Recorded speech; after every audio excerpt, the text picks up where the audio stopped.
যে দেশে তার জন্ম সেই দেশের বিপক্ষে খেলতে নামলেন আদিত্য অশোক। ক্রিকেট ইতিহাসে এমন গল্প খুব একটা বিরল নয়, কিন্তু প্রতিটা গল্পের আবেগ আলাদা। গুজরাটের বড়োদরায় নিউজিল্যান্ড ও ভারতের মধ্যকার সিরিজের প্রথম ওয়ানডেতে টসে জিতে ফিল্ডিং নেয় ভারত।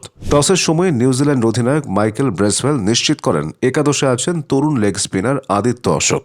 ক্যারিয়ারের তৃতীয় ওয়ানডেতেই জন্মভূমিতে ফিরে নিজের জন্মভূমির বিপক্ষে মাঠে নামার এই অদ্ভুত অভিজ্ঞতা অশোকের ক্রিকেট জীবনের এক স্মরণীয় অধ্যায়। 2002 সালে তামিলনাড়ুর ভেলোরে জন্ম আদিত্য অশোকের, তবে খুব অল্প বয়সেই তার জীবন পথ বদলে যায়। মা বাবার সঙ্গে প্রথমে সিঙ্গাপুর, পরে নিউজিল্যান্ডে পাড়ি জমান তিনি। 4 বছর বয়স থেকেই নিউজিল্যান্ডই তার স্থায়ী ঠিকানা। বর্তমানে তার মা ও বাবা দুজনই অকল্যান্ডের একটি হাসপাতালে কর্মরত।